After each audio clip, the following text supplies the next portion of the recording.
Sean bienvenidos, estimados participantes, a esta sesión del día 4 de septiembre de 2025 del curso de Metrología y Normalización en la UNICIC. Vamos a comenzar hoy con una charla a cargo del grupo número 1. Así que cuando dispongan, muchachos, podemos comenzar. Sí, profe. En vista que el compañero posiblemente no se llega a conectar por la reunión, vamos a empezar nosotros. Somos el grupo número 1. Buenas tardes a todos. A nosotros nos tocó desarrollar los puntos de metrología óptica, metrología electromecánica y metrología científica. Al momento, los integrantes del grupo: Anthony Ballester, David Vergara y Byron Cáceres. Entonces, continuando a desarrollar metrología óptica. La metrología óptica no es más que la ciencia que usa la luz para medir de forma precisa y no destructiva las propiedades físicas de los objetos, como por ejemplo la distancia, la forma, rugosidad o temperatura. Se basa básicamente en principios como la reflexión y la refracción de la luz. Sus aplicaciones son bastantes, las cuales incluyen control de calidad, manufactura, la medicina y la biología, y pues utilizando instrumentos como interferómetros y sistemas de visión. La metrología óptica, su principal funcionamiento es básicamente con los siguientes puntos. Esta incluye reflexión, refracción y interferometría. También tiene la óptica, geométrica y física. La reflexión no es más que la luz, cuando la luz rebota en la superficie del objeto, lo que permite determinar su geometría y su superficie. La refracción no es más que una luz que se desvía al atravesar un material, proporcionando información sobre sus propiedades ópticas. La interferometría se utiliza como una técnica para detectar y medir variaciones extremadamente pequeñas, como cambios en la longitud de onda o el movimiento de objetos. Esto mediante la superposición de ondas de luz. La óptica geométrica y física, estas se utilizan conceptos de óptica para el diseño de instrumentos y la interpretación de datos médicos.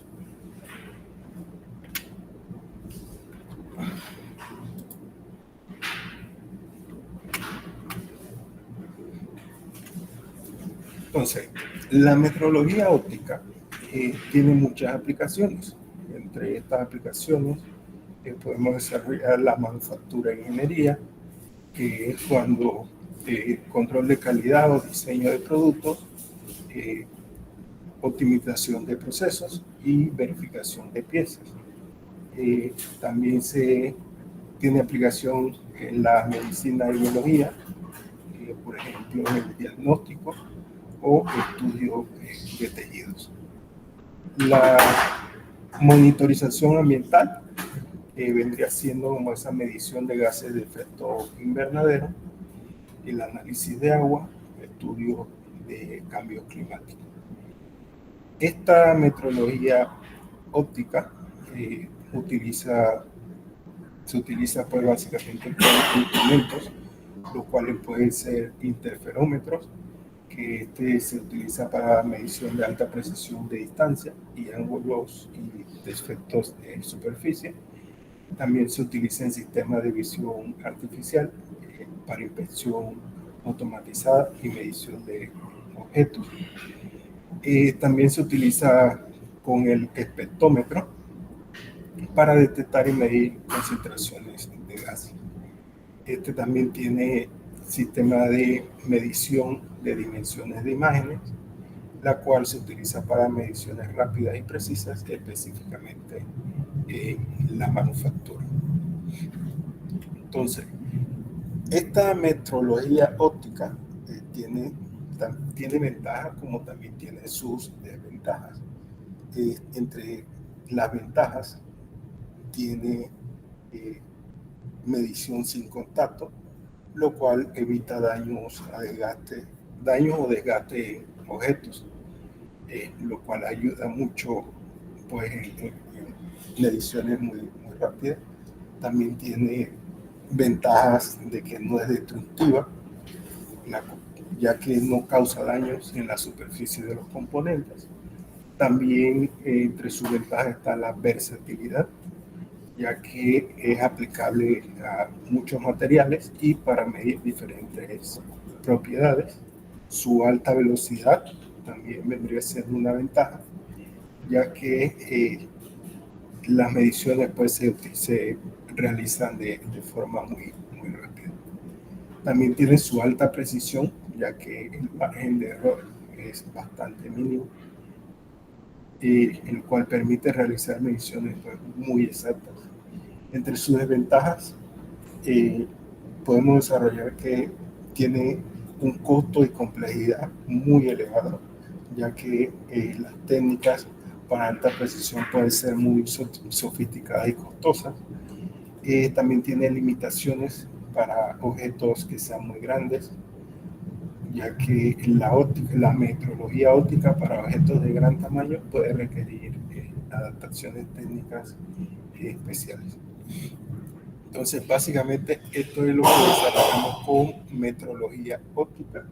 Adelante sigue mi compañero con metrología electromecánica. Perdón. Bueno, la metrología electromecánica. ¿Me confirman si me escuchan bien, por favor? Disculpe. Sí, Se escucha bien. Perfecto, muchas gracias. La metrología electromecánica no es un término estándar común como tal, pero como lo indica electromecánica, puede referirse a la aplicación de la metrología en sistemas que involucran componentes eléctricos y mecánicos. Entonces, su funcionamiento se basa en la interconexión de fenómenos eléctricos y mecánicos para realizar mediciones precisas de parámetros físicos. Las aplicaciones abarcan la industria automotriz, la manufactura, la seguridad vial, usando instrumentos como multímetros, calibradores y sensores. Pasa a la otra diapositiva, Byron, por favor.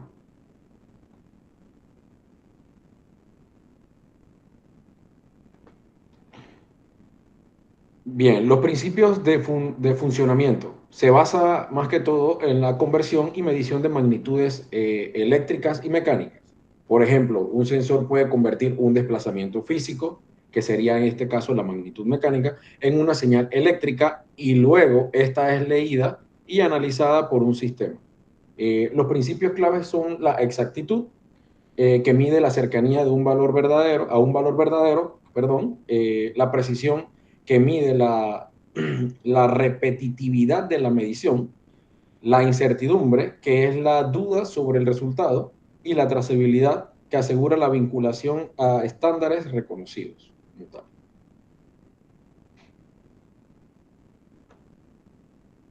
Aplicaciones e instrumentos de la metrología electromecánica. Podemos decir que, como mencioné al principio, anteriormente, que en la industria automotriz, donde asegura la calidad y el correcto funcionamiento de los vehículos según datos del laboratorio de metrología. En manufactura y control de calidad, por ejemplo, garantiza que los componentes cumplan con los estándares estrictos. Seguridad vial, como mencioné también, que utiliza instrumentos para medir parámetros como la velocidad, que ya conocemos muy bien cómo lo hacen y lo utilizan contra nosotros también, o a favor, no sé. La presión de los neumáticos y la alineación de vehículos, instrumentos.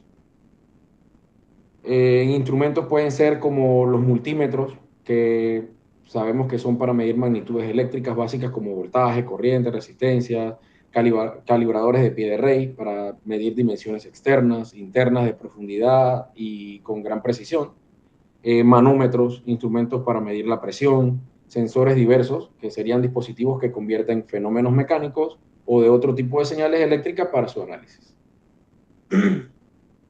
Otra diapositiva, a ver. Ventajas y desventajas de esta metrología electromecánica. Entre las ventajas tenemos que la precisión y la fiabilidad permite obtener mediciones exactas y repetibles, cruciales para la calidad y seguridad. Su trazabilidad, que asegura que las mediciones puedan ser comparadas con estándares universales, facilitando la estandarización.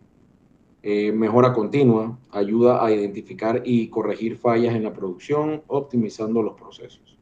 Dentro de las desventajas pudiéramos tener lo clásico, que sería costos. La instrumentación y calibración de alta precisión pueden ser costosas. La complejidad, los sistemas y la interpretación de datos puede ser complejo, requiriendo personal técnico cualificado o entrenamiento para las personas que utilicen esto.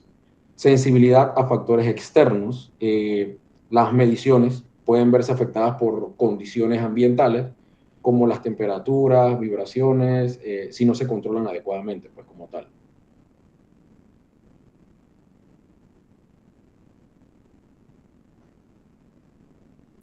Bueno, pues aquí vamos a desarrollar metrología científica, la parte que le toca al compañero. Podemos definir que esta metrología científica vendría siendo la rama de la metrología dedicada al desarrollo, mantenimiento y mejora de los sistemas de medición. Esto estableciendo y manteniendo patrones de referencia internacionales como el Sistema Internacional de Unidades de Medida.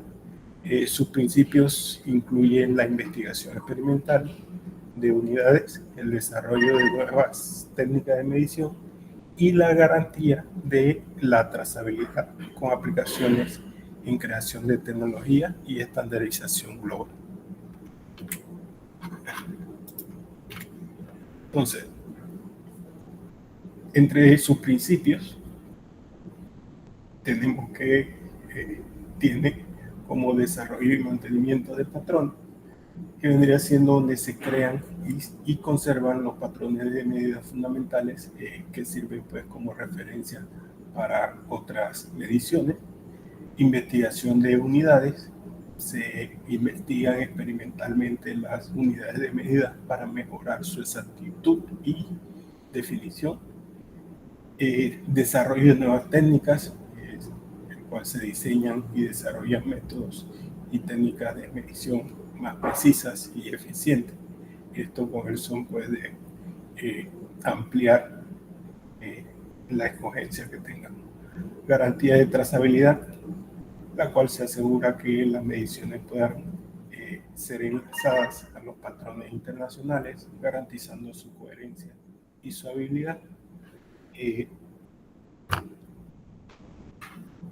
La metrología científica también tiene sus aplicaciones y instrumentos.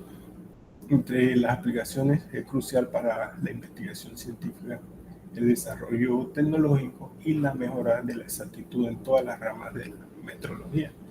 Entre estos instrumentos incluyen patrones primarios como el kilogramo patrón o los estándares de longitud usados en laboratorios de metrología, instrumentos de alta precisión, las cuales, tales como balanzas analíticas, espectrómetros y equipos de medición dimensional. También software de gestión metrología, los cuales se utilizan pues para el análisis, control y seguimiento de los datos de medición. Bueno, ahí está ahí.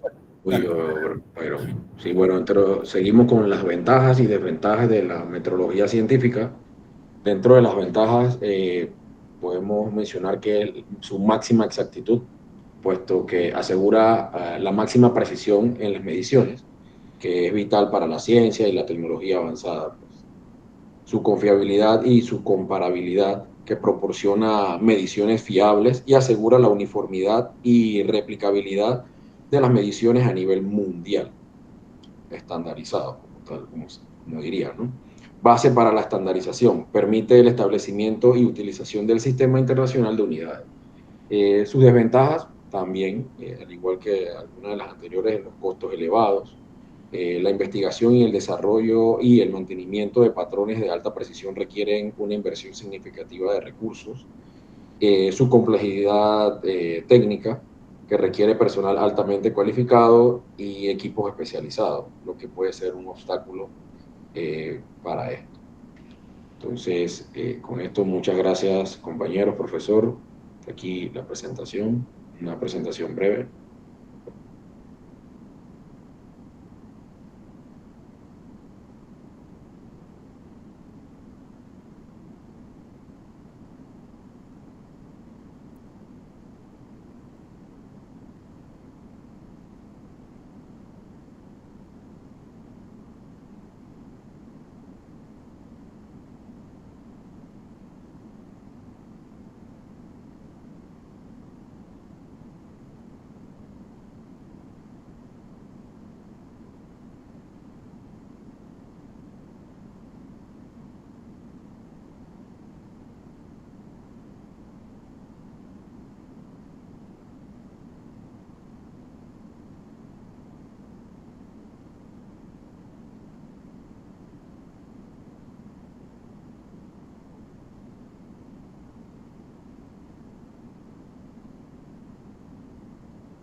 Buenas, buenas, profe, ¿está por ahí?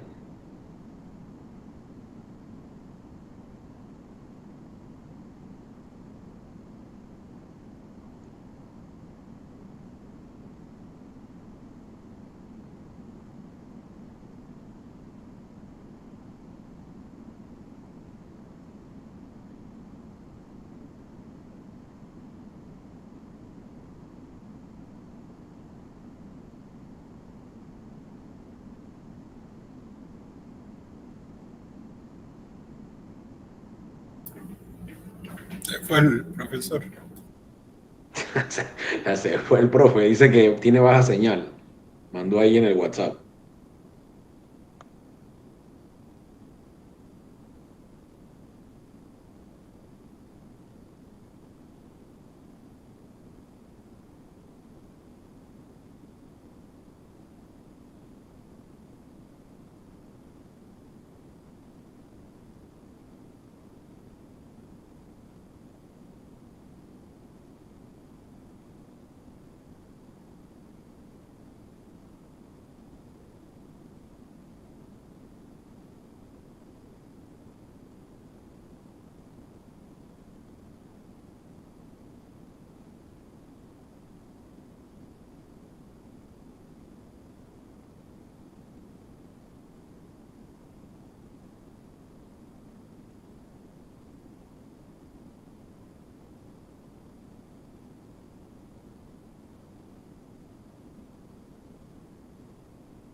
¿Me escuchan, estimados? Sí, profesor. Bueno, retomando algunos puntos de allí de su exposición. Con respecto a los instrumentos de medición óptica, por ejemplo, tenemos algunos tacómetros de mano que son muy utilizados en la industria para determinar la velocidad de giro de los elementos rotativos. Sin embargo, ¿qué desventajas podemos observar en estos manómetros portátiles, así como en los multímetros portátiles, que sencillamente lo que permiten es la detección la medición de una magnitud, pues como el correspondiente al manómetro sería la velocidad de giro y con el multímetro pues las diferentes variables eléctricas. Pero no podemos tener una acción automática de control. Entonces, esa es la diferencia, por ejemplo, cuando se tiene un sensor de medición, un sensor, por ejemplo, fotoeléctrico, ese sensor puede enviar una señal a un PLC, por decir algo, y ese PLC puede ejercer una acción de control para verificar y hacer una corrección del proceso. ¿Entendido? ¿Entendido ese particular? Claro, profe, así es. Sí, profe, entendido. Claro. Por ejemplo, fíjense también que dentro de esos instrumentos, digamos que de tipo óptico y portátiles, tenemos, por ejemplo, las cámaras termográficas. Las cámaras termográficas lo que nos van a dar es una lectura, digamos que te pueden ofrecer un mapa de calor en diferentes zonas de un sistema. Entonces, te puede indicar, mira, zonas azules y zonas rosadas y zonas que también rojas. Entonces, esas zonas rojas te indican a ti, mira, vamos a ir a ver qué está sucediendo allí. Entonces, puedes ir con un segundo instrumento que es una pistola, un termómetro pues de esos tipos láser, ver cuánto es la temperatura en un punto específico y compararlo con un valor de referencia. Si ese valor de referencia está por encima, si ese valor medido está por encima del valor de referencia, eso indica una anomalía en el sistema. Pero allí con ese tipo de instrumentos, son instrumentos humanos, no puedo ejercer acciones automáticas de control. Sería más bien un indicativo de que ya lo que está funcionando de forma incorrecta, bien sea con un motor o sencillamente con otro sistema. Entonces, veamos por ejemplo el caso de un motor eléctrico. Nosotros hacemos una medición de la velocidad de giro y del consumo de energía, comúnmente llamado amperaje, de un motor, y si observamos que esa velocidad de giro, que nominalmente debería ser, por ejemplo, 1800 RPM, pudiera ser 1750, no hay problema.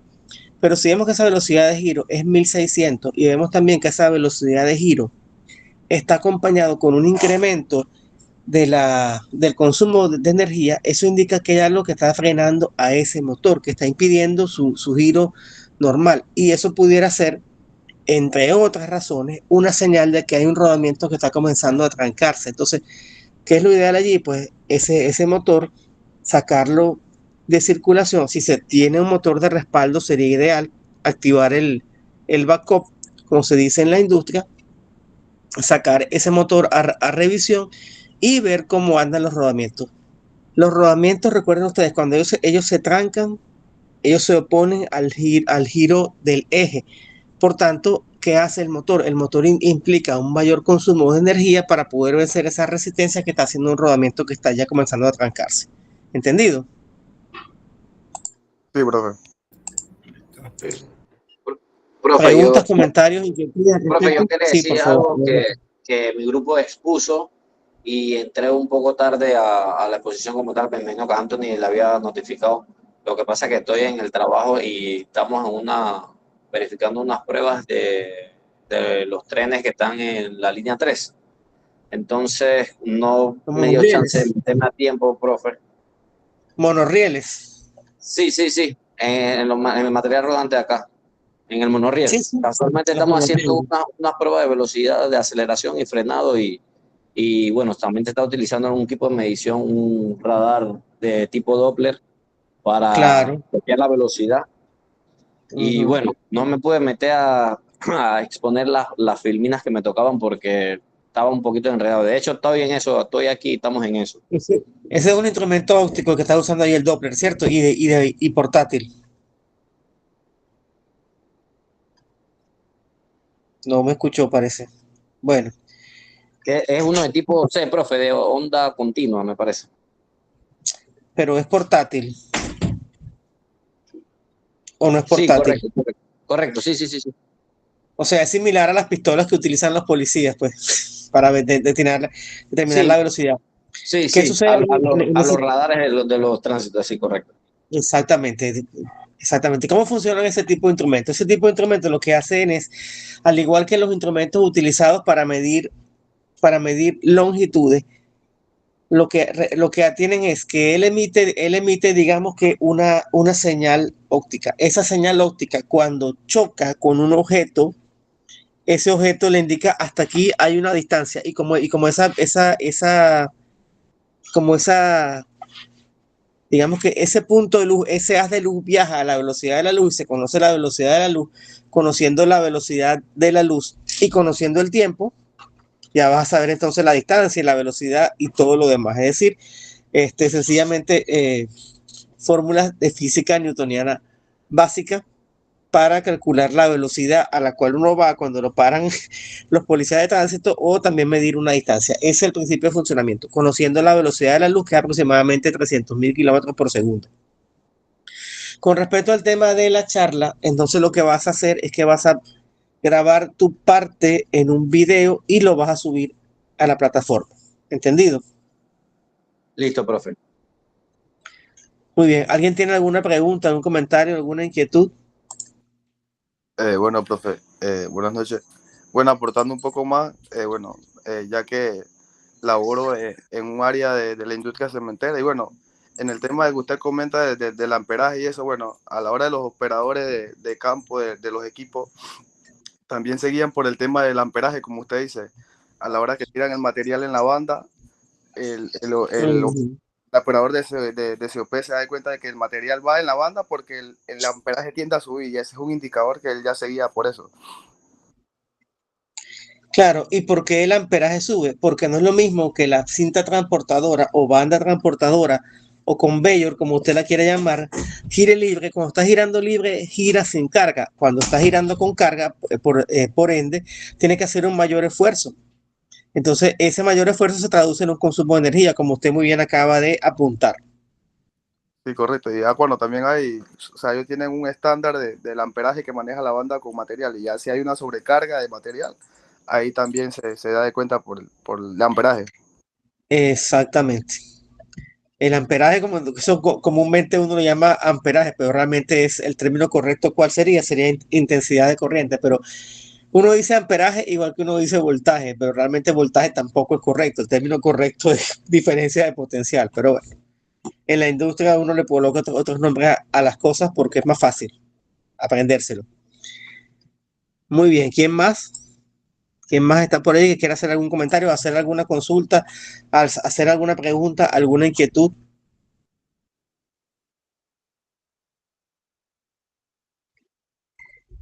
Aprovecho de comentar también cuando mencionaron ustedes las ventajas y desventajas. Las ventajas es que mientras usted tenga mejores equipos de medición, usted puede controlar de forma más efectiva el proceso, pero controlar de forma más efectiva el proceso implica también una mayor inversión.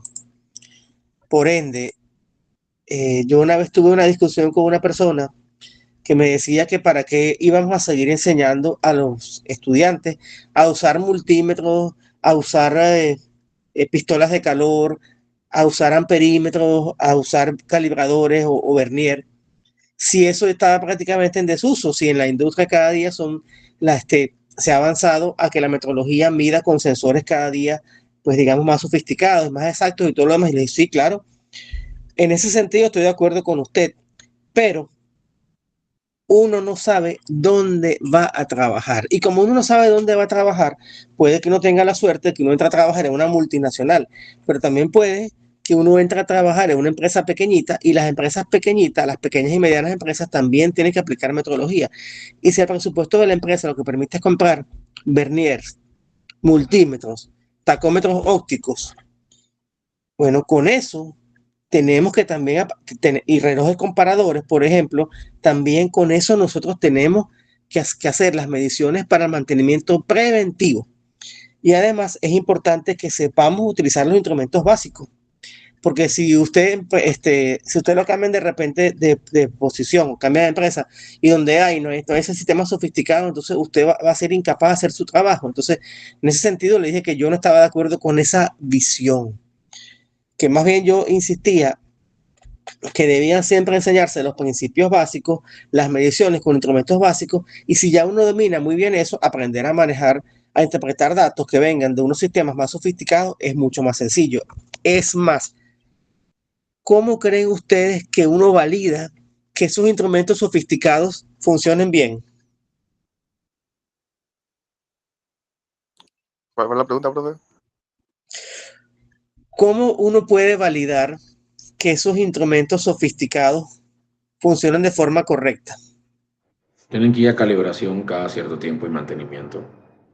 Sí, claro, tienes que ir a calibración, pero si tú estás en el campo y tú tienes duda de que ese instrumento está dando una lectura correcta, ¿cómo tú haces?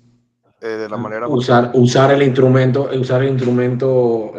manual, la El medición manual manual. prácticamente, exacto, la estándar, exacto. Exacto. No hay de... Si tú tienes, por ejemplo, un, un, un medidor láser de distancia y tú piensas que ese equipo está fallando, tú aplicas una cinta métrica convencional y validas si de verdad esa dimensión que estás obteniendo es correcta.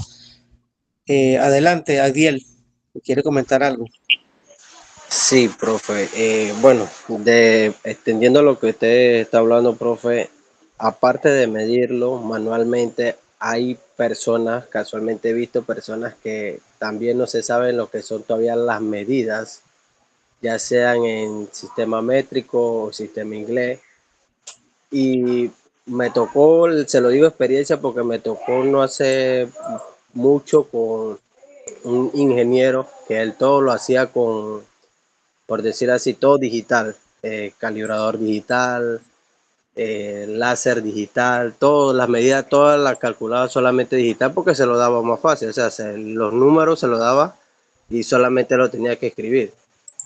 Y yo sí era como, por decir así, lo más tradicional, que es el calibrador Vernier, el normal, creo que se le llama analógico. Y yo medía con eso y él se me quedaba viendo como que, pero ¿por qué si yo tengo algo más certificado acá tú no me crees la medida?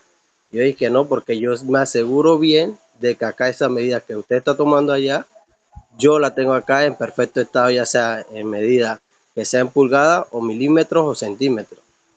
Y él Claro. se me quedaba como que chutri, pero yo acá solamente el digital me dice es tanto y ya yo sé que eso está bien. Y yo lo agarré ese día y le dije, mira, tú puedes hacerlo así, pero el calibrador, si a ti se te cae ese calibrador, ¿cómo tú te das de cuenta que ese calibrador te está midiendo bien? Él me dice, no, lo llevo a reparar solamente. Yo dije, lo llevas a reparar. Yo, tú sabes cómo yo me doy de cuenta si mi calibrador no está midiendo bien, ni que cómo. Si él me baila, si él ya refleja la luz del otro lado de la mordedura. Son varios tips que uno durante la experiencia va tomando en cuenta. Y también un lapso de tiempo de, por decirlo así, a veces yo le doy 3 meses, 4 meses a un calibrador y nuevamente lo cambio para no tener una falla errónea de mi parte. Comprendido. Yo anteriormente, todavía lo tengo por allí, ya no lo uso porque me cuesta mucho ver la lectura por temas ya de presbicia. Pero hace muchos años atrás, yo lo único que utilizaba era vernier tradicionales e instrumentos tradicionales. Ya hoy en día ya no, ya hoy en día me apoyo con la tecnología porque la vista no es la misma de hace 20 años atrás. Entonces eso también pasa, eso también sucede. ¿Algún otro comentario para antes de continuar con el siguiente grupo, por favor?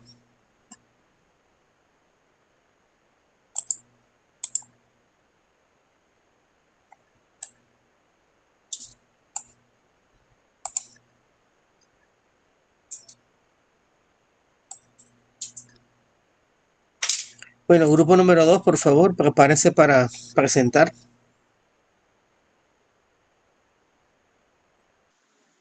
Listo, profe.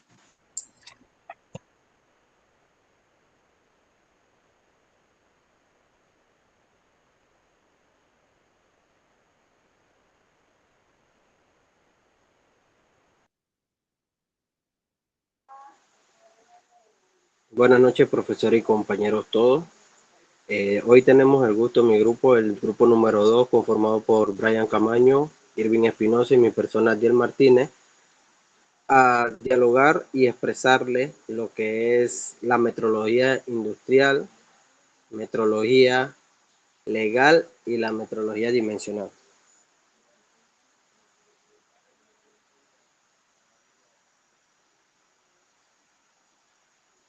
La metrología industrial, siguiente compañero, es la ciencia de la cual la medición aplicada de los procesos industriales que nos permiten la calibración, verificación y validación de instrumentos de medición. Estas se pueden garantizar para la precisión, confiabilidad, trazabilidad y conformidad con estándares ya sean nacionales o internacionales.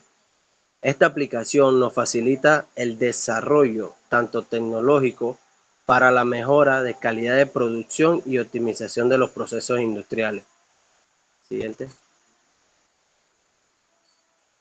Dentro de los campos técnicos, que pueden ser los principios de funcionamiento, tenemos lo que es la medición de masa, las dimensiones longitudinales, las temperaturas, electricidad y magnetismo, acústica, ultrasonido, vibraciones, producciones químicas, tiempo y frecuencia, radiaciones ionizantes y radioactivos, fotometría, control ambiental y emisiones industriales. La metrología industrial se basa también en lo que es la comparación de magnitudes con patrones de referencia reconocidos tanto nacionales e internacionales. Esta también la trazabilidad que asegura que cada resultado de medición puedan vincularse a un patrón internacional a través de una cadena documentada y una incertidumbre conocida. Lo que es el uso de instrumentos manuales, semiautomáticos y automáticos que permiten las mediciones precisas, repetibles y confiables, esto más en tiempo real dentro de los procesos productivos. Siguiente, compañero.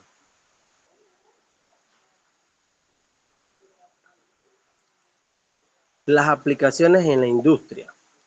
Estas se puede decir que se certifica más lo que es la calibración, certificación de equipos y de medición y prueba, el diseño y validación de productos y servicios, la inspección de materias primas, procesos y productos terminados, el control de la calidad en sectores como alimentario, farmacéutico, energético, electrónico, automotriz y mecánico. También lo que es la automatización industrial y el mantenimiento preventivo, conllevado también al control ambiental y las emisiones industriales. Dentro de los instrumentos tenemos lo que es el instrumento manuales, siguiente compañero, que es el calibrador, micrómetro, termómetro, manómetro, y adicional de eso tenemos los bancos de control, que también pueden medir las máquinas, que son las coordenadas, los comparadores ópticos, en un sistema semiautomáticos, medidores láser, equipos de control dimensional y sistemas automáticos como los sensores integrados en líneas de producción, sistemas robotizados de inspección. Siguiente, compañero.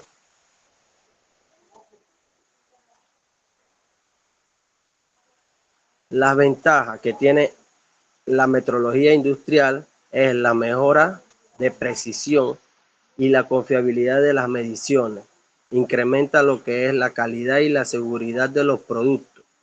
Facilita mucho la automatización y eficiencia de los procesos. Permite cumplir con normas y certificaciones internacionales como lo es la ISO, la ASTM, IEC, entre otras. También favorece la innovación tecnológica y la competitividad industrial. Dentro de la desventaja mantenemos que requiere inversión inicial elevada en instrumentos y capacitación. Necesita el mantenimiento y calibración periódico de los equipos. La obsolencia tecnológica también obliga a las renovaciones constantes y la dependencia de equipos de alta precisión que generan costos operativos elevados. Siguiente, compañero.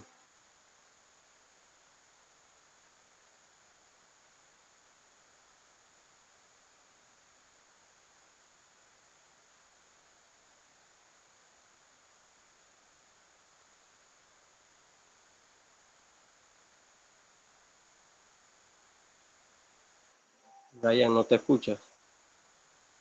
Tiene el micrófono apagado. Ok, disculpen, que pensé que ya tenía el micrófono encendido. Ahora sí me escuchan, ¿no?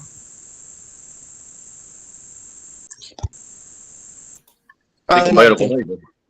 Sí. Bueno, mucho gusto. Repito la presentación, mucho gusto. Mi nombre es Brian Camaño. En esta ocasión me tocó la metrología dimensional para aportar al grupo. Y antes de iniciar, pues la definición, que es algo, digamos, bastante sencillo, que es la ciencia de medir las propiedades geométricas de un objeto, como su longitud, ángulo, forma o acabados superficiales. Básicamente se encarga de medir todas sus formas, digamos, en la construcción de la pieza o de lo que queramos medir. ¿Cuáles son los principios de funcionamiento? La trazabilidad, o sea, su proyección, cómo utilizarlo, patrones de referencia, como bien el profesor lo mencionaba antes en la intersección del otro grupo. Todos tienen patrones de referencia para ser calibrados. ¿Cómo sabemos la veracidad de un componente o la precisión de un componente? Es pues que tienes patrones de referencia que lo van a determinar su medida, o como nosotros les decimos, su cero o su punto cero de inicio. Repetibilidad es que esa forma, digamos, de usarlo continuamente en diferentes, digamos, condiciones, diferentes objetos, que nos permita, por decirlo así, de hacerlo de forma segura, de forma continua y de forma, digamos, precisa en todo lo que hacemos o todo lo que hagamos. Si pueden ver, aquí hay un pequeño ejemplo, se lo dejé en la parte superior izquierda, que este es un micrómetro de 1 a 2, este mide en pulgadas, y él tiene un pequeño patrón. Este patrón es precisamente de 1 pulgada, porque él mide de este punto donde acaba hasta acá, él mide 2 pulgadas, de 1 a 2 pulgadas. Entonces, este espacio se le pone el patrón y sería su cero. De esa forma, pues, aseguramos que el micrómetro en esta ocasión esté funcionando o esté, bueno, lo conocemos, personalmente yo lo conozco como lo enceramos o lo ponemos en cero, que su medida esté bien calibrada. Aplicaciones, control de calidad, verificación que las piezas de fabricación cumplan con la tolerancia diseñada. Por cosas de la vida, casualidad, digámoslo así, me tocó este tema. Yo tengo la oportunidad y la dicha, por decirlo así, de que yo trabajo en la industria de maquinaria pesada. Así que todos los días de mi vida uso instrumentos. Estos instrumentos no los conocía como instrumentos dimensionales, pero los uso todos los días de mi vida, porque nosotros medimos todos los componentes de reparación. Yo estoy en un área que es reconstrucción de componentes, del área de Caterpillar. Nos encargamos de lo que es las reparaciones, lo que es las mejoras de los equipos que muchos conocen, las excavadoras, los equipos mineros, todo este tipo de cosas. Bueno, yo me dedico a reparar y hacer ese tipo de mediciones continuamente para los componentes. Y es verdad, efectivamente, a veces las mediciones, cuando fallan en 10 milésimas de pulgada, que es una medida sumamente imperceptible por la vista, puede ocasionar un problema en un componente, puede ocasionar un problema durante la operación. Entonces el control de calidad es muy preciso. Intercambiabilidad de componentes hay veces que nosotros, por lo menos en tornillería, lo usamos mucho. Hay tornillos que digamos que no tenemos o se nos rompe, entonces queremos una medida. ¿Y cómo sacamos esa medida? Pues usamos un micrómetro, puede ser un micrómetro de exteriores, un calibrador Vernier, que es más sencillo, para buscar la medida exacta de aquel tornillo. Sabemos que no podemos pasarnos más porque el tornillo no se ajusta, no puede ser más corto porque se puede romper. O sea, todo eso, como nosotros somos, digamos, el fabricante o trabajamos para el fabricante, entonces las medidas deben ser muy precisas para evitar que estos equipos fallen a futuro. Ingeniería inversa, pues medición de objetos existentes para recrear su diseño o un modelo CAD. Nosotros usamos mucho lo que es cuando queremos, por lo menos cuando hacen lo que es bueno, acá nosotros le llamamos el corte de los cabezotes, que básicamente es pulir el cabezote o rebanarlo o rebajarlo, como se le conoce en la industria. Necesitamos planos porque el fabricante diseña el bloque de un motor industrial y él tiene medidas en todo a veces uno no le entiende porque él es curvo, porque él tiene diferentes secciones, entonces es importante saber que todas esas curvaturas, todo ese diseño que está en la industria o que el fabricante diseñó, viene por algo, no fue porque él quiso hacerlo así. Entonces todo eso tiene que recrearse. Hay muchas veces que tenemos que solicitar los planos para poder realizar un recorte o una mejora en el componente. En muchas ocasiones se le puede hacer mejora siempre y cuando no se afecte como el núcleo o la estructura base del componente.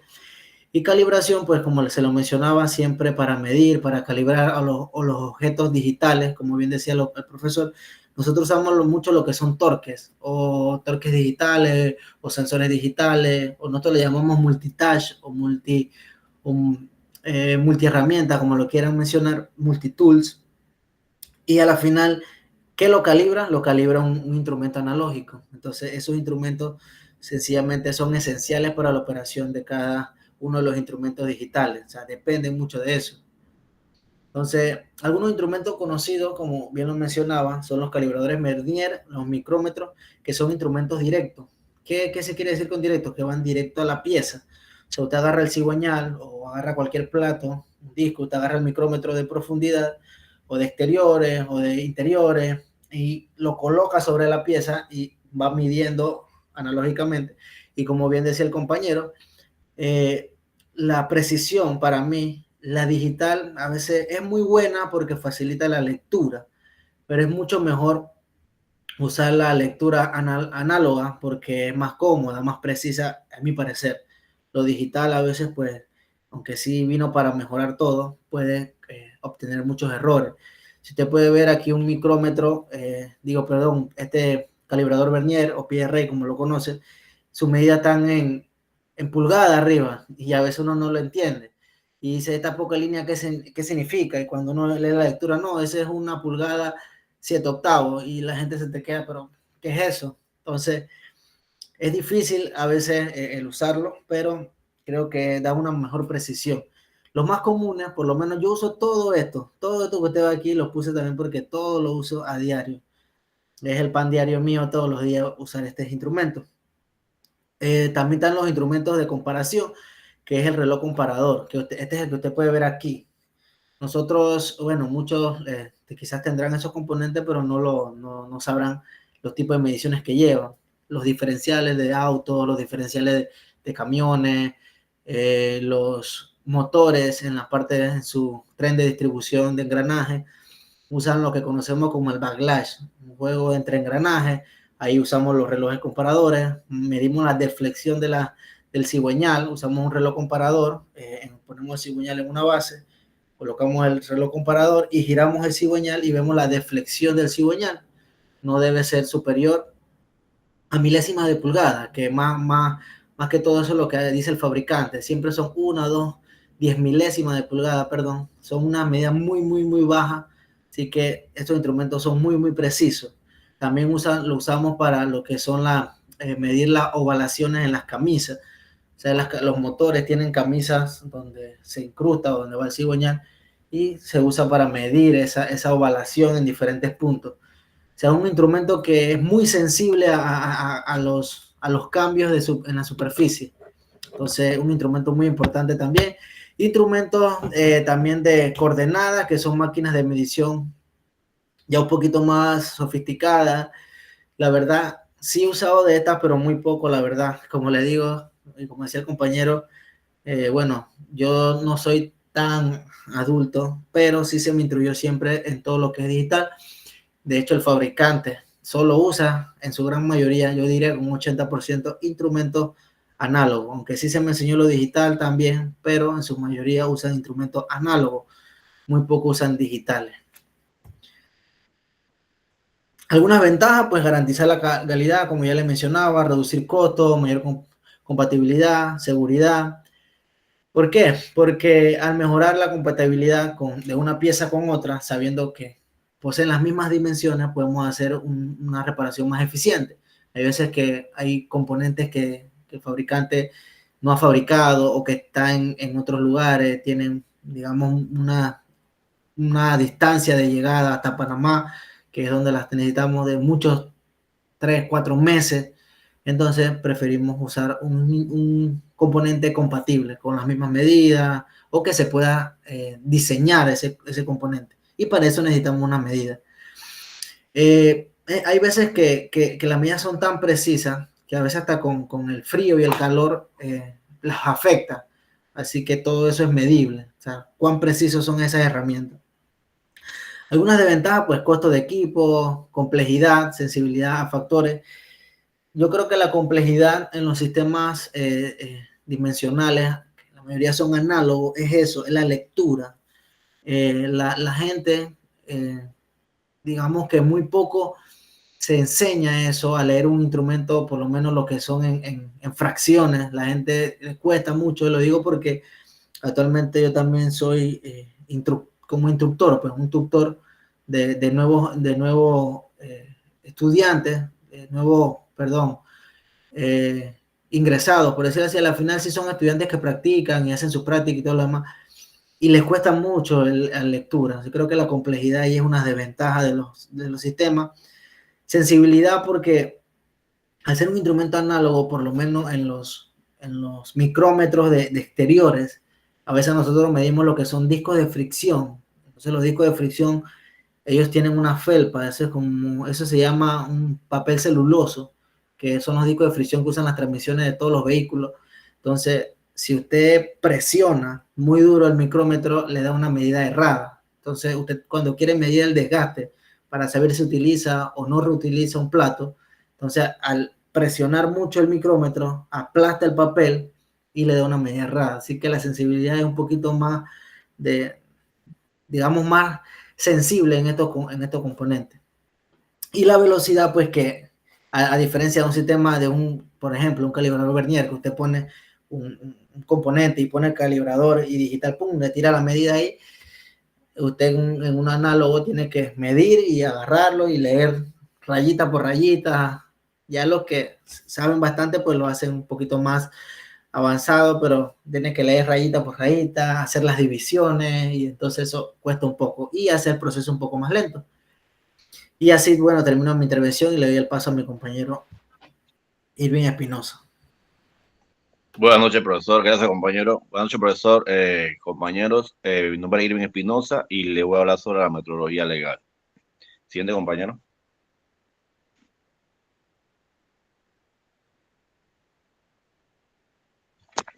Bueno, hablando un poco, la metodología legal también es la rama de la metodología que aplica requisitos legales a la medición de instrumentos de medida. En este caso, su objetivo principal es garantizar justicia, exactitud en transacciones comerciales, proteger la salud, la seguridad pública y asegurar la confianza de los consumidores. También contribuye a la competencia justa entre empresas y el cumplimiento de regulaciones. Esta disciplina es fundamental en actividades como la venta de combustible, el pesaje de alimentos y la facturación de servicios públicos.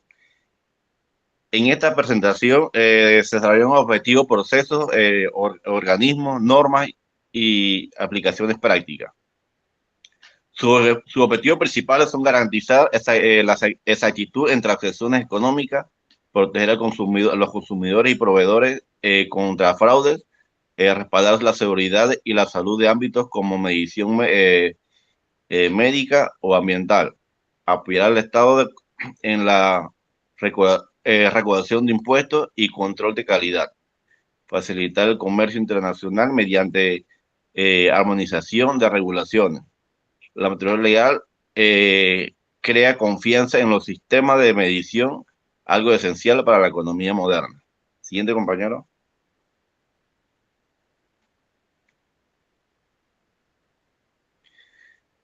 Los organismos que componen esta metodología, la internacional es la OMIL, que es la Organización Internacional de Metodología Legal. Este emite regulaciones y guía. Y en el BIPM, que administra el Sistema Internacional de Unidades.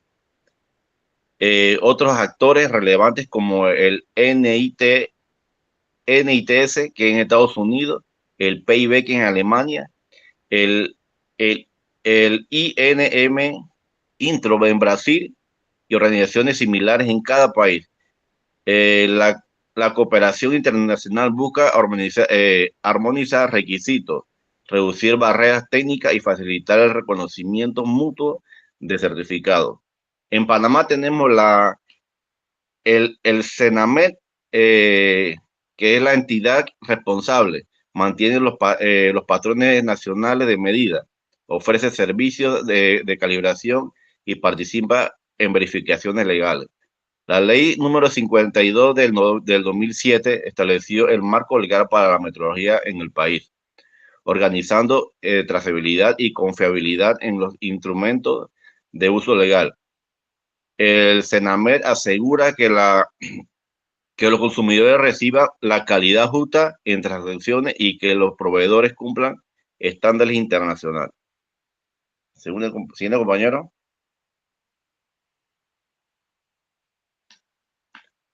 Ok, los instrumentos de medición en este caso son regulados que incluyen la báscula comerciales y pesas de patrón, simuladores de combustible, taxímetros, medidores de agua, gas y electricidad, dispensadores de alimentos y ciertos equipos médicos. Todos estos requieren verificación periódica y certificación de tipo antes de su uso. El objetivo es que funcionen dentro de la tolerancia aceptada y no perjudiquen el consumidor ni el proveedor. Estos controles aseguran confianza en el mercado y en servicio público. El proceso de control, los procesos de control más comunes son la aprobación de tipo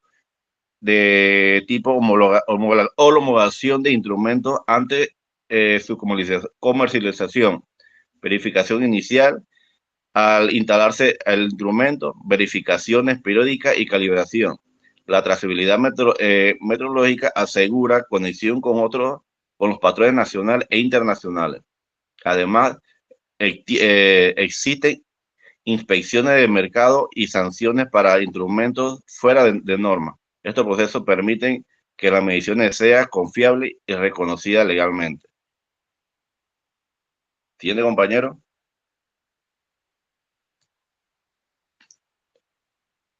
Ok, un ejemplo práctico, el uso de la venta de combustible. Los consumidores deben estar certificados y verificar para evitar que el consumidor reciba menos volumen al pagar. Otro ejemplo son la báscula de supermercado, que deben mostrar medidas correctas y estar selladas por la autoridad competente. También los medidores eléctricos garantizan la facturación que corresponde al consumidor real. En estos casos, la metodología legal protege tanto al cliente como a la empresa. Algunos retos y tendencias. Los principales retos incluyen la digitalización de instrumentos, ciberseguridad en medidores inteligentes, armonización de normas internacionales y la capacitación técnica en países en desarrollo. Tendencias cuáles son los usos de la OTL, de la LOT y software en medición, lo que requiere actualizar marcos legales. Asimismo, el crecimiento de energía renovable y la medición ambiental demandan nuevas regulaciones de metodología legal. Siguiente, compañero. Ventaja y desventaja. La ventaja que la metodología legal garantiza la confianza en las transacciones comerciales y en servicios básicos como la electricidad, el agua, el combustible. Gracias a ella sabemos cuándo compramos un litro de gasolina y un kilo de arroz realmente. Estamos recibiendo la cantidad exacta que pagamos.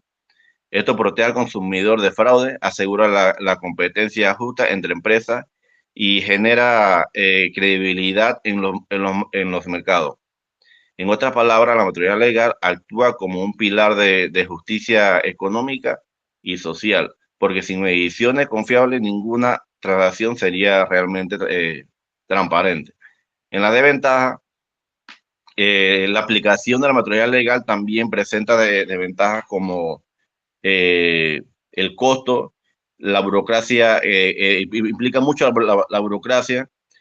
Los comercios y las industrias deben someterse periódicamente sus instrumentos a verificaciones, calibraciones y certificaciones, lo que demanda tiempo y recursos. Para un pequeño negocio esto puede ser un gasto considerable y en vez de recibir como una obligación administrativa que como un beneficio directo. Muchas gracias. Muy bien, gracias a ustedes. ¿Alguna pregunta, comentario, inquietudes, dudas? Un comentario de parte de la audiencia.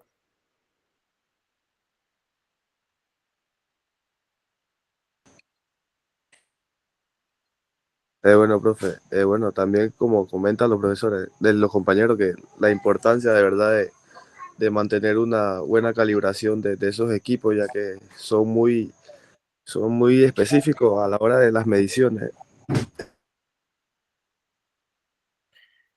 Muy bien. Fíjense que la metodología legal existe porque hay que garantizar que el consumidor o el usuario esté recibiendo realmente lo que el fabricante o el vendedor le indica, comprendiendo siempre que existe un grado de tolerancia. ¿Y por qué existe grado de tolerancia? Porque sencillamente en los procesos industriales se permiten esas tolerancias. ¿Por qué? Porque hay, digamos que diversos errores en el proceso. Entonces, por eso es que permitimos tolerancia. ¿Por qué? Porque las mediciones no son exactas al 100%. Uno puede decir, mira, esto mide 100 metros, sí, pero 100 metros más o menos, ¿cuántos milímetros? Que es la tolerancia que se tiene con ese instrumento de medición utilizado. Rescato, por ejemplo, de uno de los pasajes de la charla, lo que es la medición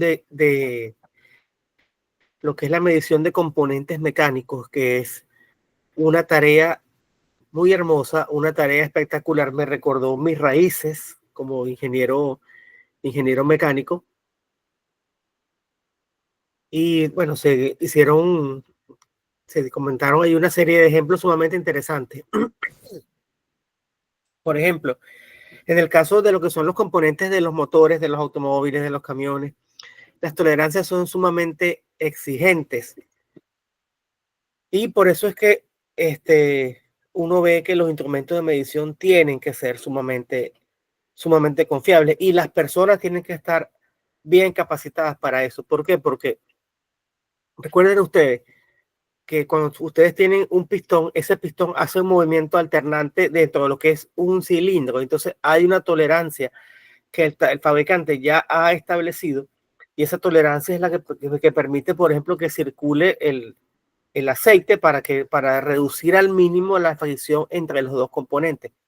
Recuerden que la fricción genera calor, la fricción genera desgaste y va generando viruta, y entonces al final, cuando ya un motor tiene muchísimo tiempo de uso, una gran cantidad de ciclos, pues vemos entonces que existe ese desgaste. Cuando existe ese desgaste, lo que sucede es que se altera la tolerancia máxima que el fabricante ha diseñado para ese conjunto pistón, cilindro, pistón, quise decir.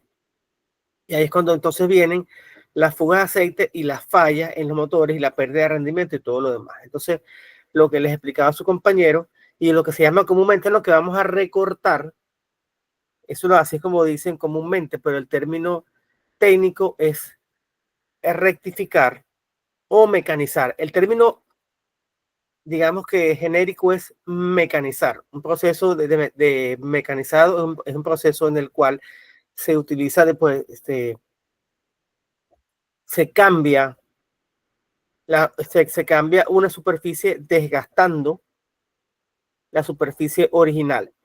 ¿Y qué sucede? Como él les explicaba, esos cilindros que deberían ser en teoría ser totalmente circulares, se van volviendo cilíndricos, perdón, se van volviendo ovalados, y cuando se vuelven ovalados, entonces pues ya pierden esa forma circular perfecta, y es cuando vienen entonces los problemas. Entonces hay que hacer ese proceso de mecanizado que por el acabado superficial que se requiere, se hace un rectificado. En todo el proceso de arranque de viruta, ustedes tienen, por ejemplo, mecanizado, tienen rectificado, y tienen el último, que es el más exquisito de todo, que es el que llaman los españoles lapidado o lapiado, también lo llaman. Entonces ahí trabajamos hasta rectificado. Cuando ustedes vayan a comprar, por ejemplo, los anillos para un automóvil, y ustedes le sacan un juego de anillos opaco y un juego de anillos que esté bien pulido, usted debe irse con el juego de anillos que está bien pulido, porque ese juego de anillos es el que tiene un mejor acabado superficial. Y cuando uno analiza la durabilidad de esos componentes por fatiga, que fatiga pues el desgaste propio del material por el uso, te indican que uno de los factores que impacta fuertemente en la fatiga de un material es el acabado superficial. Entonces, mientras mejor acabado superficial tenga el material, ese material va a tener mejor comportamiento ante la fatiga propia del material. Entonces, bueno, se somete el cilindro. El cilindro es lo que se somete a ese proceso ¿cómo se llama? A ese proceso de rectificación, y lo llevas a una medida distinta. Y lo que estás haciendo es que estás aumentando el diámetro interior de ese cilindro dentro de una tolerancia. Entonces, hasta que tú comienzas a desgastar a desgastar ese material, y tú lo llevas a la medida normalizada más cercana. Entonces, por ejemplo, las medidas son, o no sé si habrán cambiado, las más usuales eran 0,10, 0,20, 0,30.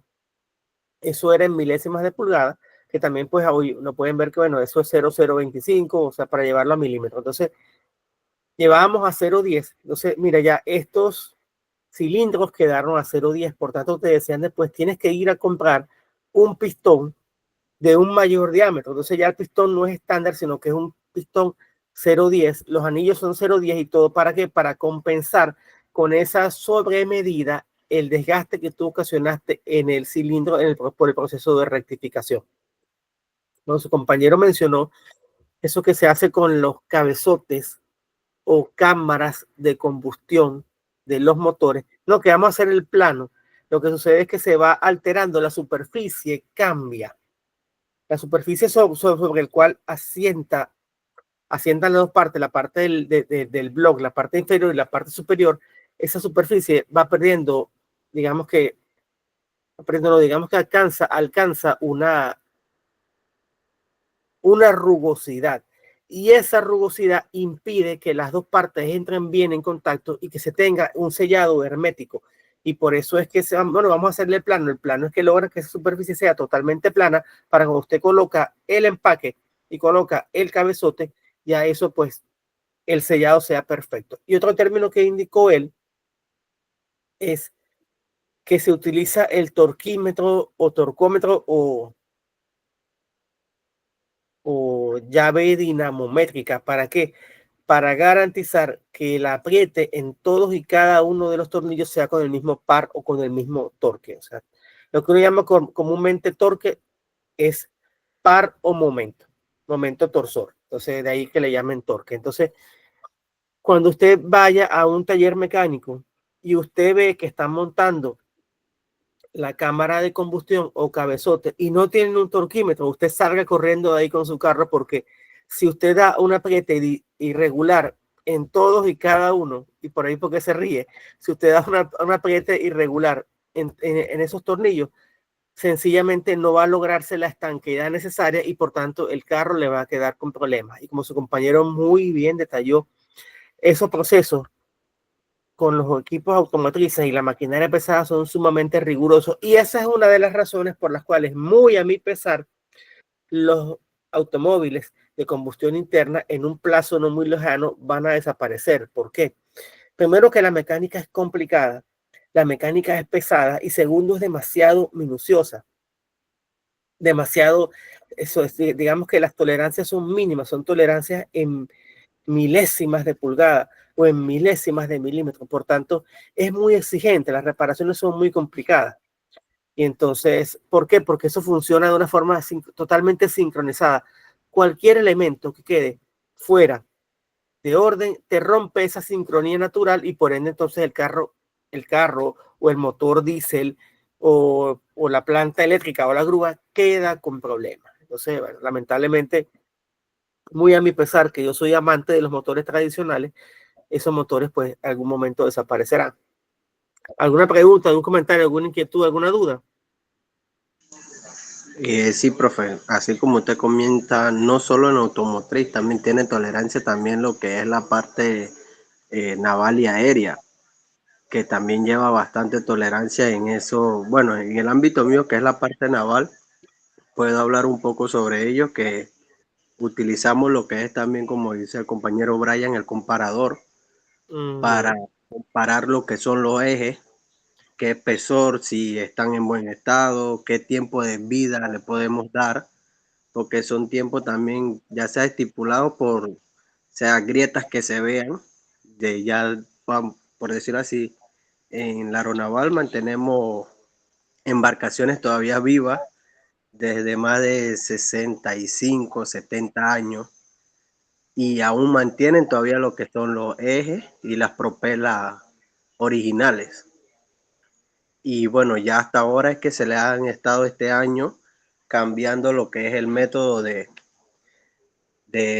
sistema de propulsión de ellos, que se le ha hecho, bueno, ya los ejes no vienen como antes también, que son ejes con moñones, sino que ahora vienen lisos, todos enteros, completos. Estándares solamente ahora vienen, pero estándares solamente a medida de los bujes, y todo eso lleva una tolerancia. Muy bien, muchas gracias. Y por cierto que los relojes comparadores son dispositivos que se utilizan para alinear de forma correcta. Cuando nosotros tenemos un motor, por ejemplo, y una bomba, hay que aclarar que el motor es un componente y la bomba es otro componente. Y esos dos elementos, uno es eléctrico o puede ser también mecánico, o mejor dicho, puede ser un motor eléctrico, puede ser un motor de combustión interna. Sí, me corrijo yo mismo. Pero la bomba es un dispositivo totalmente mecánico que necesita un accionamiento externo que la pueda mover. Ese accionamiento puede ser un motor eléctrico, un motor de combustión interna o puede ser también una turbina o pare usted de contar. Inclusive hay bombas que trabajan con sistemas de vapor. Bueno, lo cierto es que cuando usted va a acoplar esos dos ejes, el eje del motor, el eje de la bomba, usted tiene que garantizar que esos ejes queden muy bien alineados, porque si usted no efectúa esa alineación de forma correcta, primero que la acople se le va a desgastar muy rápido y segundo que va a existir una pequeña vibración que se va a transmitir de un componente a otro y esa pequeña vibración en el caso de la bomba le puede dañar a usted el eje de la bomba, le puede dañar lo que llamamos el rodete de la bomba y pare usted de contar porque esa vibración pues sencillamente es destructiva. Entonces, es muy importante que esas alineaciones sean muy precisas. También se apoyan con alineadores láser hoy en día, pero lo clásico es utilizar un reloj comparador. Bueno, profe, tengo un caso que es de eso, pues, de que colocaron una llanta muy ajustada a un horno. Y en ese caso, ya ahora eso, o sea, crea esa vibración. Entonces, tras eso tuvieron que meterle temperatura para que el material del engranaje fuera creando migración del material y que se fuera ampliando para que no causara esa vibración. Pero es un costo adicional ya que no hicieron una buena medición. Claro, miren ustedes la importancia de medir de forma correcta. Importancia de medir de forma correcta porque desde el punto de vista legal, si medimos de forma incorrecta, nos pueden llevar a la Codeco. Y a mí me pasó ese caso en una oportunidad. Más adelante, dentro de los casos prácticos que vamos a estudiar, está la norma panameña que se aplica para los huevos de mesa, que son los huevos que consumimos comúnmente. Entonces, yo trabajaba en esa industria y la norma panameña vigente dice que los huevos de mesa se deben pesar es por docena, no por unidad. Entonces, ¿y eso por qué era así antes? Cuando se introdujo la norma en aquella época, las empresas que estaban a la vanguardia, las empresas más grandes, tenían clasificadoras modernas que ya te podían pesar cada unidad, cada postura de forma individual. Pero los productores pequeños, ¿qué hacían? A ojo por ciento clasificaban los huevos de mesa, los ponían en un flag de 12 unidades, en una docenera, y después pesaban, era la docenera. Por supuesto, ellos aplicaban la tara de tal manera que cuando colocaran el cartón, la balanza quedara en cero. Entonces iban completando allí. Hasta que, por ejemplo, llegaban a la medida que decía la norma y bueno, se iba la docenera. Eso podía implicar que si, por ejemplo, vamos a suponer que la medida fuera 600 entre, bueno, es poco más. Creo que es 60. No me acuerdo ahorita cuál es el valor porque hace años que me dejé de esa industria. 60 por 12 es 720. Entonces, eso implicaba que usted puede tener un huevo que pesara 60 gramos y uno que pesara 65, uno que pesara menos.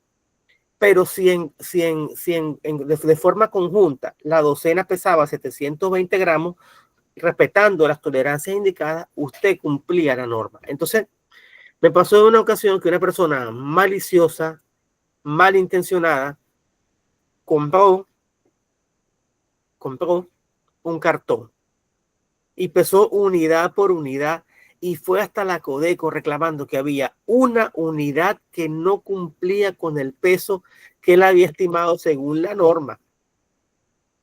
Y eso nos costó una citación, sí, usted se ríe, pero miren las cosas que pasan. Nos costó una citación a la Codeco, tuvo que ir el gerente de esa planta, norma en mano, y que la Codeco le explicara al cliente que era malicioso y que lo quería usar era para desprestigiar la empresa, que nosotros estábamos cumpliendo con la norma. Y que sencillamente, ¿qué pasa en el proceso? Si usted tiene ya un montón de flags empacados y una unidad se rompe, si una unidad se rompe, un operador que está allí, un colaborador, la cambia una por una. Esa persona que ve pasar ante sí 1000 cajas en un día, no va a estar pesando cada unidad de reemplazo. Él lo ve más o menos el tamaño y él lo coloca allí. Lo cierto era que había una unidad que no cumplía el peso promedio, pero todo el resto del flat, o sea, las 30 unidades, el cartón, cumplía con lo que establecía la norma. Caso cerrado, pero fue un rato muy desagradable. Entonces, hago este comentario porque mientras más grande la empresa, ustedes ven que, por ejemplo, que Melo, que Toledano, que Italcol, Chon no sé porque nunca he visitado la planta de Chon. Creo que Emita, que es una granja Emita, que es una granja moderna, tiene una clasificadora moderna.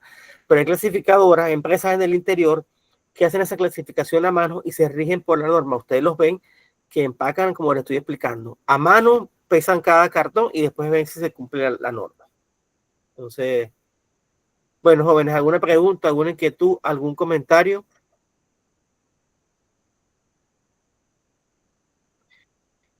Ya para finalizar, les comento que cuando tengan oportunidad, procuren ir a la visita al CENAMEP.